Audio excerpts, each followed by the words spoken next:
Welcome back to the Ortega Squared podcast, influenced by the shows we watched as a kid. I'm Angel, and I'm here with my co-host, Jaden. We're back. We haven't made an episode in a while, but we're back now, and we'll be discussing the NFL draft that actually happened last night. Yeah, I stayed up. I watched all picks 1 through 32 with my little brother, who's also a big Giants fan.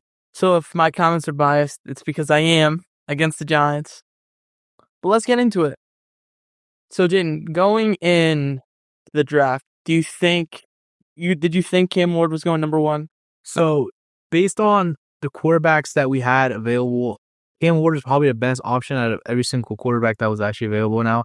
So, the Titans picking him up at number 1 was actually not a surprise to me. I think it was actually predestined to happen. That's just me, though. Yeah, I mean, I thought they were taking. We knew Titans needed a quarterback. Cam Ward, like you said, I think he was best overall. I think as we got closer and closer to the draft, Shedeur, who we're going to be talking about later, Shedeur, his stock really fell, I think. So it wasn't a surprise. I think he was general consensus number 1. But I think what number 2 was kind of the biggest surprise of the night. We have Travis Hunter going to pick 2 to the Jaguars, who traded up with Cleveland. They actually gave up. They switched spots, and they also gave up their first-round pick next year. What do you think of that trade? So, Jacksonville actually acquired Travis Hunter. I think it's an amazing pick. He's going to complement Trevor Lawrence really well. And right here, they needed a cornerback and a receiver, and Travis Hunter can play both of those positions. Mm-hmm. I think it's just like a match made in heaven. Really? Yeah, well, so they gave up 2 first-round picks. Yep. So I don't know how good Jacksonville thinks they're going to be next year, but we'll see. I think Travis Hunter really fits into that offense well. I think he's going to be a big compliment to with Trevor Lawrence. And I mean, he's going to also bring, his defense skills, which I think maybe they counted as, they get 2 players as one, but they gave up a lot. They gave up, like I said, they pick swapped. They get a pick next year. Was it a reach? I don't know. I think you get 2. I think you get 2 solid players for Travis Hunter. You get that solid cornerback. You get a solid receiver. My question for you now, Angel, is: so we know Travis Hunter was able to play cornerback and receiver in college, but do you actually think he's going to do well in that scheme in the NFL? We know he absolutely wants to do it. Yes. He wants to play wide receiver and cornerback. We've seen it before with Deion. Deion did it when he was in his prime. Right. Do I think it's going to translate well? I think we'll have to see. Like, I think Travis Hunter's a really excellent man coverage corner, but I don't know if I don't know how they're going to use him. I'm really unsure in Jacksonville. Right, because if we look at it, the college is a whole different beast from the NFL. So if Travis Hunter, do you think he can probably guard receivers like Justin Jefferson or Tyreek? That's a question that a lot of people actually don't know, but he wants to do it, so we're just going to see how it goes then. Yeah, I'm not sure. I'm not sure either. But my favorite move of the night has got to be Abdul Carter going number 3. I'm a Giants fan, like I said, and Abdul Carter I think he was the number 1 player, but Titans didn't need a quarterback. Neither did Jacksonville. Cleveland did, but they traded out, and who knows what they're going to do with their first pick of the second round. Right. But Abdul Carter, it's a great pick for the Giants. I think it was either him or we traded down, I think, and we got our guy. He's going to complement our defense so well. Oh, yes. So well. We re-signed. News also that night, we're going to pick up Kayvon's 5th-year option. Yep. So our defense complete turnaround, I think. We needed to be able to stop the run, and I think Abdul Carter, he's going to bend around tackles and guards and stop that run. And he's a big guy. He's 6'3", 250, I think. So, he's going to be a problem on defense. Right. So like Angel said before, on this podcast, we're both biased Giants fans here. I walk around with my Eli Manning autograph all the time in the back of my phone case. But last season, though, I think our defense played really well, especially with the points that our offense couldn't put up. And I just think like the state that our defense is going to be in next season with Abdul Carter now, and then like Angel said, Dexter Lawrence, Brian Birds, and Kayvon Thibodeau, it's just going to be an absolute monster for offenses to try to work around. Yeah, he's going to be a problem. All right. I'm so glad the Giants got him. I think he's going to fit in well. Pick 4, Will Campbell.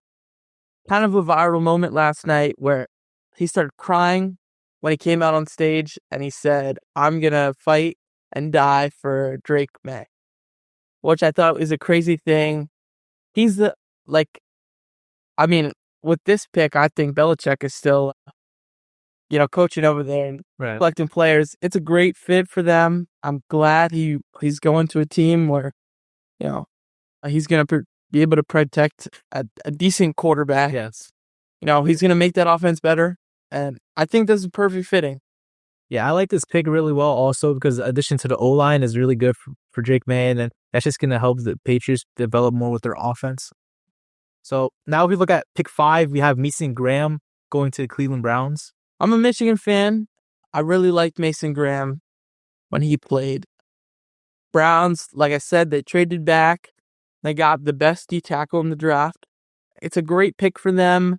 It might be a little reach, but I think he'll fit in well and how they're going to stack their defense. I think it's a great pick. He's going to wreck, stop the run. He's going to hopefully have as much, production as Dexter Lawrence. So I think they play a little similar. Right. This is a good pick also. They want to stop offenses like people like in their division, like the Baltimore Ravens, for example. That's going to be a good help against Lamar. Yeah. So next, we have pick 6, Las Vegas Raiders. We have running back Ashton Jeanty. Ashton Jeanty. It's a good pick. I think Raiders are going to... Who's their quarterback? Gino? Is Gino? It might be Gino. Yeah. So with I think they're going to be a run-heavy team with this pick. Jeanty, best running back on the board. Yep. He is going to demolish defenses. I think he's similar in size to like Bijan, who made impact for the Falcons. I think it's a good pick for them. If they use him right, I think they're gonna be more run heavy. He is he's replacing, I think, Josh Jacobs left the team a while ago. Yeah, he's at the Packers now, so I think this is a good pickup to replace him so they can go back to that heavy run style that they had back then. I like it.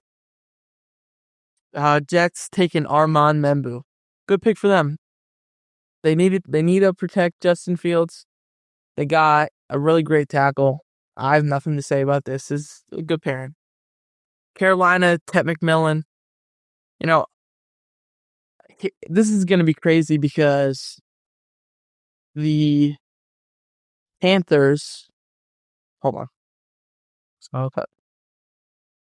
Ted McMillan's a good pick for the Panthers. They're giving Bryce a weapon. He's going to be paired with Leggett. A good pairing. He's a physical or taller guy. He's shifty and he catches with his hands.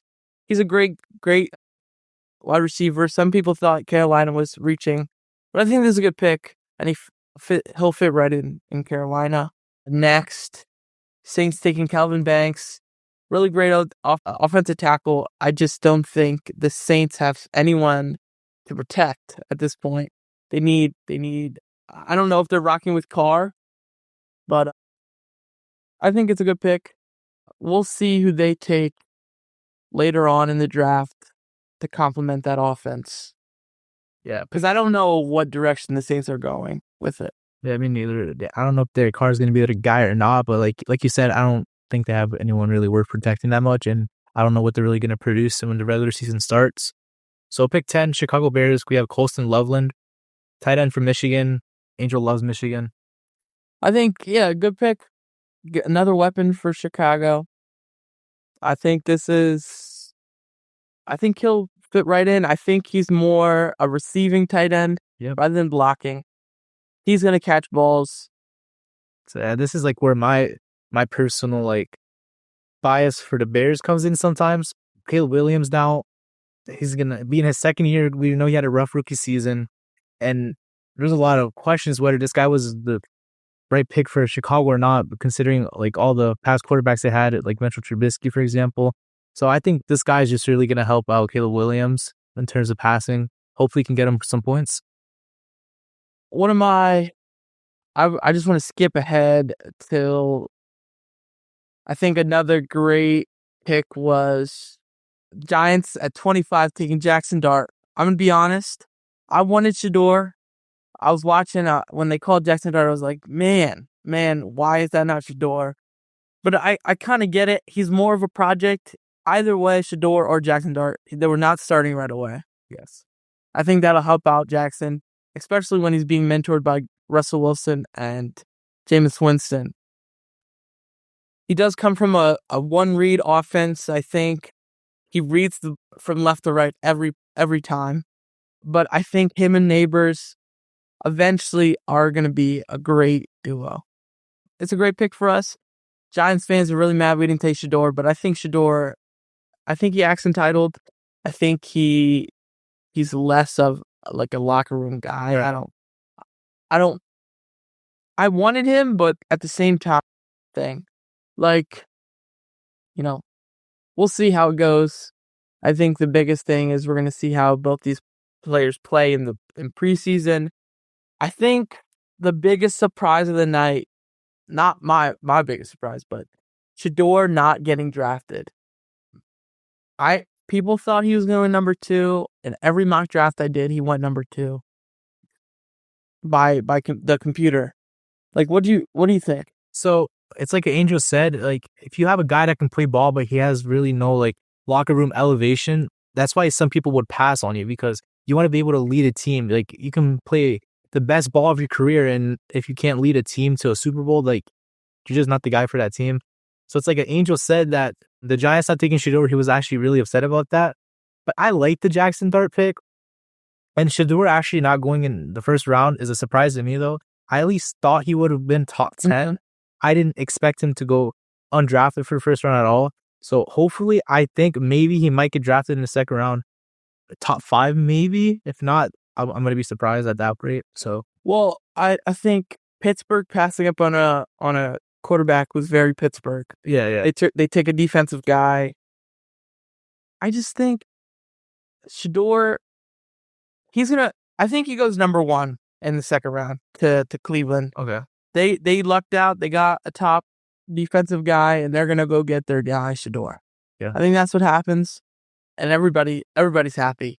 But the biggest takeaway from this night, from night 1, where do you think Rodgers ends up? Because Pittsburgh passes their quarterback. Maybe they like Milroe. I'm not sure yet. So you see, Rodgers is really in a position where he can. I don't want to say he can go anywhere he wants, because clearly he hasn't been picked to a team yet. Mm-hmm. So I think it's either he's just going to go to like some random team that we didn't even think he was going to, or he's just probably going to end up retiring in free agency. Yeah, like I don't know if he goes to Pittsburgh or Cleveland. I highly doubt that, to be honest. I don't think Mike Tomlin will like him. No, he wouldn't. I think it's everybody. I think every pick really fit. Like every guy really will fit in. We'll see what happens with Shedeur tonight. Anything you want to say? So I just think that I'm gonna go back to talking about the Giants real quick. A lot of people were questioning the pick, like we said, Jackson Dart, like we were saying, Angel was upset about Shedeur not getting picked. But I like the Jackson Dart pick. I like it. But unfortunately, Giants fans aren't happy. They're not happy. They're not grateful. But I think it's going to be a good pick, considering that we have Russell Wilson and Jameis Winston to mentor him. But we also have to take into consideration that Brian Dable worked with Josh Allen to develop him into the player he is today. Yeah. And we got to trust Schoen's ability to draft, because he also drafted Josh Allen. Yep. But we'll see how it goes tonight. And we'll catch you next time on the next episode of Ortega Squared.